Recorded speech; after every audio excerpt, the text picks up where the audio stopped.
Melee is known by its community members as being one of the hardest games to leave behind. Many quit, many retire, and many get busy as its main player base reaches the senior ages of 30s and beyond. But for 99% of this player demographic, somehow Melee still finds itself in the hands and hearts of those who supposedly tried to break free from its holds. Melee as a narrative story too has begrudgingly watched as our pillars of talent and spectacle like the Five Gods have gradually reached various stages of this departure. I remember when Armada quit, I was shocked at how a player so beloved, so known for his dominance, could just leave the scene cold turkey without any semblance or interest in a return, and I honestly respected his ability to focus on his other pursuits like Mario 64 speedrunning and making content beyond Melee without looking back. Armada's retiring also feels different than the leaves of other players. PPMD, who has been on a recovery for a decade give or take, is not technically retired, but for many feels like it's unlikely he'll ever compete again. So imagine the surprise of many when another top player who hasn't entered a serious singles tournament in over 3 years signs up for a bracket to take names and dabble in the return to competition. If you didn't hear about this, it's probably because he entered in the bracket using a secret alias. This is the story of the Ancient Dragon at Smash Factor 12. Hey friends, it's Stark here, and welcome back to my little corner of the internet. Few phrases are more excitedly touted in Melee's history than Return of the King. A play on the Lord of the Rings, Mewtwo King is the perfect Melee player to embody this phrase. Beyond the fact that his name has King in it, he has a storied career of comebacks, of being an underdog, and of head-to-heads with other top players that when he finally beats them, really feels like the king is back to reclaim his throne. High again? Oh man! Oh, and Mewtwo finally takes it! He has finally done it! Destruction! He has never been able to beat Armada, but mark your calendars, June 1st, 2014. So when he announced in 2022 that he would be ceasing competition in Melee for various reasons, both related to his feelings about the Melee community, about competition, and about the financial viability of entering, it sounded as if we would never see this Return of the King again. And Mewtwo King would remain steadfast with this decision. He would enter in some sparse tournaments online with subscriber-fueled secondary choices, or collaborate and practice with other top Melee players with various degrees of seriousness. And he would largely use Melee and playing against viewers as a means to maintain his streamer livelihood and viewership while nurturing the growth of his streamer side. This would change, however, in July 2025. At Mexico's premier annual Smash tournament series, Smash Factor. This series generally garners much love from entrants for the atmosphere and overall experience of the Mexican Smash scenes, and especially for Smash Ultimate, generates a lot of great talent showing up. I believe this was an S tier for the Smash Ultimate side. Melee slightly less so, but would still draw in a strong set of top seeds, making the event a quality accolade on any Melee resume, with entries like Cody Schwab, number 2 in the world, Salt, Trif, Meds, and Aklo, and several more current or former top 100 amongst a sea of hidden bosses, looking to take this sizable tournament for themselves.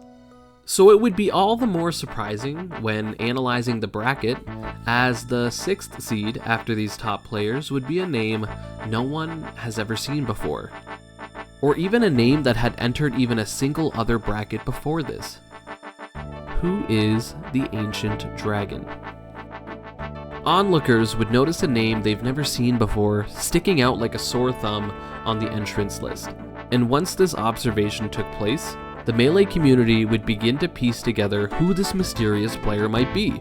And much like the gradual reveal of Melee hidden demons like Falco Master 3000 or Genghis Juan, we would come to realize that the Ancient Dragon was none other than the return of an old guard, Jason Mewtwo King Zimmerman.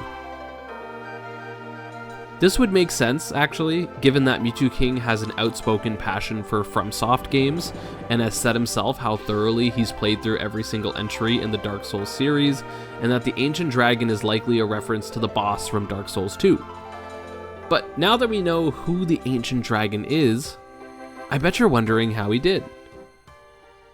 Before we talk about the singles bracket, I just want to say that if you like talking about Melee or listening about Melee, please consider subscribing. I'm also going to be dabbling into some other games this year that I'd love to make content on, so if you enjoy hearing me talk, or you're interested in what I have to say, or even if you don't and you just want to show me what's what, please consider subscribing. Before I can talk about the Melee singles bracket, I think we need to talk about the Mewtwo King channel experience, because if you didn't know, the entire tournament was streamed on Mewtwo King's channel. So an important addendum to this tournament experience involves talking about what would happen when you watched on his channel. If you are around the Melee streaming space, you know that Mewtwo King runs a ton of ads on his channel as ways to emphasize his needs for support, as well as to help him continue streaming full-time. And I get it, and that's totally fine. In a hilarious twist, however, entire Melee games were being missed in sets due to swarms of ads being unleashed very frequently to the viewers attempting to watch the tournament. This has nothing to do with bracket performances, but rather it was hilarious to watch the copy pastas chat was coming up with while a 1 of 13 advertisement was preparing to run. Unfortunately, the adpocalypse of Smash Factor 12 would also cause the drama vultures looking to compare everything to Hax's situation to stick their heads into the comments of any tweet criticizing the stream, and it was exhausting to read the stretches and reaches people would make for what was really a minor inconvenience that was remedied once Mewtwo King was made aware of it, at least according to Mewtwo King himself. I mentioned this aspect of the tournament only because it was impossible to not notice, and any reasonable person who has seen M2K's channel even once before knows that he probably just forgot to change his ad settings from his normal stream to being a tournament channel. This is something that he would confirm later in his own tweets responding to all of this. So now we're gonna go back to the bracket, but it was definitely worth mentioning as a notable part of the streaming experience. Interestingly, and maybe to add to the allure of who the Ancient Dragon is, Mewtwo King wouldn't appear on a tournament set on stream until top 32. According to Mewtwo King himself, this was related to his nerves and also to minimize the amount of prep people would be able to get when planning to play him, so people were really left wondering whether the Ancient Dragon would even make an appearance. But an appearance he would make, and in a time machine, no less.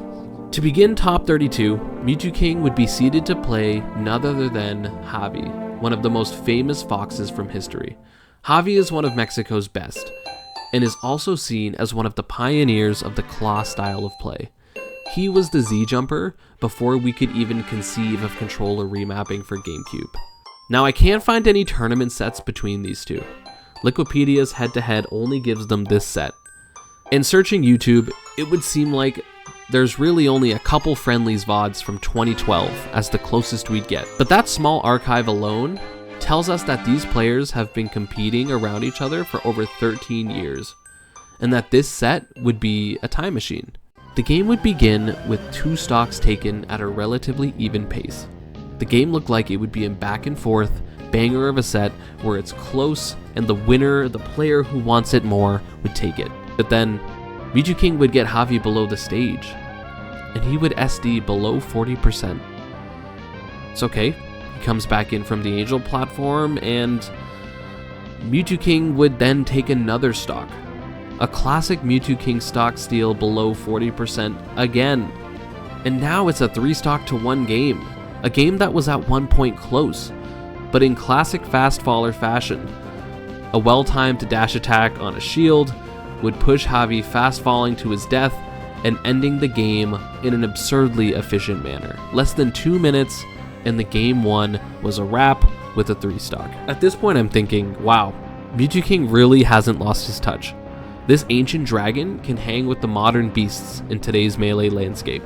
Game 2 would be even more akin to the Mewtwo King of the past, because the Marth would come out. And again, you could see the de-rusting happening in real time as the first stocks exchanged. It would be even, Javi downloading some greeting aerials from Mewtwo King with crouch, and securing an efficient first stock and lining up high damage openings to try and extend his lead.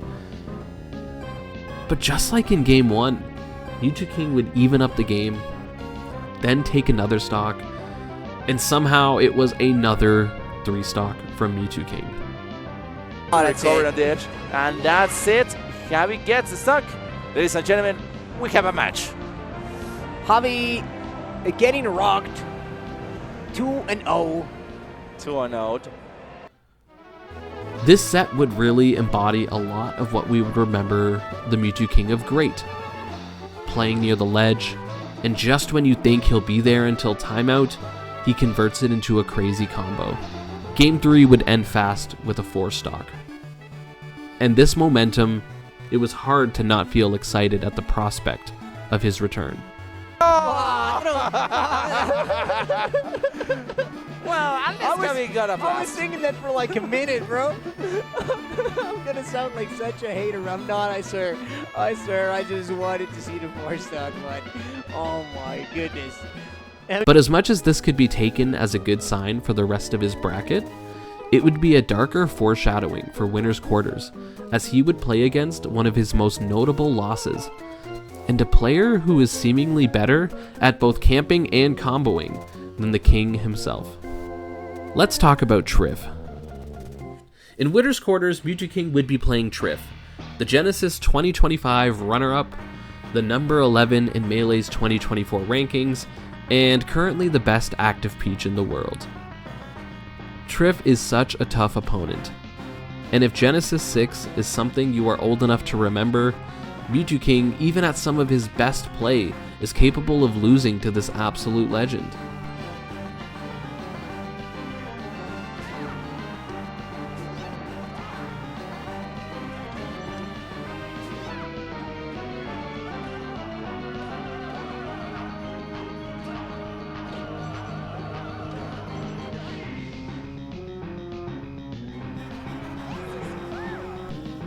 And remember when I said that Game 3 4-stock versus Javi would be foreshadowing? Well, Trif would show Mewtwo King that even ancient dragons need to revitalize their game if they want to stand a chance in 2025. And Mewtwo King conceding his last stock would give Trif a 4-stock in Game 1. And despite taking some stocks in Game 2 with Sheik, and even taking a game and a sick comeback on Game 3 in Yoshi's, Trif would finish M2K off with another 4-stock, Game 4. And as Mewtwo King forfeited his last stock on Game 4, he would head to losers to continue his journey down there. That was Winner's Quarters, so Mewtwo King would still make top 8, much to the thrill of the wider casual Melee community.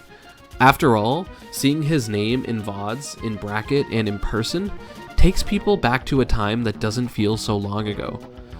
So it would be fitting that the beginning of top 8, M2K would be set to fight a player who he's played hundreds of times, and after all that, still refers to him as that guy. Mewtwo King would play against Foxy Grandpa. Now, Foxy Grandpa is a high-level player across multiple Smash titles, and also has a reputation for being a lethal force in doubles, and is one of several brothers of Aklo, one of the very best foxes in the world, who is also in top 8 at this same tournament. Foxy Grandpa also just released a statement that this summer he is unretiring from Melee and coming back to events with full force. So it seemed pretty fitting that these two retired Sheiks get a chance to see who shed off more rust in this race to the finish. And with the chain grab button set to on, a ditto would ensue. Mewtwo King, in all his glory, would put up a good fight. He would show some pretty sick punishes as he fought to keep and hold the lead against Foxy Grandpa. In Game 1 would almost go to Mewtwo King, setting up for a clutch comeback, but would go down 1-0 to the Red Sheik. In Game 2, it would be very close to more of the same story. There was strong play early, but nerves and rust would cause fatigue that would leave him down 2-0 against Foxy Grandpa. At this point, Mewtwo King has already consumed several beers as well, trying to adjust and calm down his nerves heading into this set. And I get it, if you haven't played for this long already, I respect you doing what he needs to help himself prepare. And as Mewtwo King looks with possibly his final game of the tournament, his first tournament back in front of him, a message would be made to himself, to the spectators, and to the viewers at home, at least those who were not in an advertisement, that as much as he could play Sheik Game 3, it wouldn't be Mewtwo King if we didn't see the Marth. M2K had the people rooting for his success. And as the Marth lost his final stock, and even though he lost the set, I hope he understands that he brought so much joy and surprise to people who may not have thought about Melee in years. Mewtwo King, or the Ancient Dragon, would go out in 7th place. Use the aerials. Oh my lord, Foxy Grandpa catching that fair at the ledge and gonna move forward. The patience to get that fair. The patience to get that fair. Not bad at all for a first tournament back. But I think the impact he would have on viewers watching was significant. If you scroll through the comments of the VODs, you'll see a lot of people who are just happy to see him back. His gameplay exists as a form of nostalgia, many viewers grasping at a chance to go back to the old but gold days of Melee, a chance to see a timeline where the king finally returns to his throne, and as a reminder that even though we are getting older, that we are distancing ourselves from the things we once occupied all of our thoughts about, that our memories are timeless, and sometimes a certain character on screen or a combo can bring us back years. So the Ancient Dragon, while slain, can never really be killed. And even as someone who didn't expect much out of his first performance back, I certainly was waiting eagerly to watch matches that he would be playing in, even through the ads, because of the thrill of watching someone come back from a game they left a permanent mark on. And I think that is the true tournament victory. Thank you so much for watching, and I'll see you next year for my yearly video.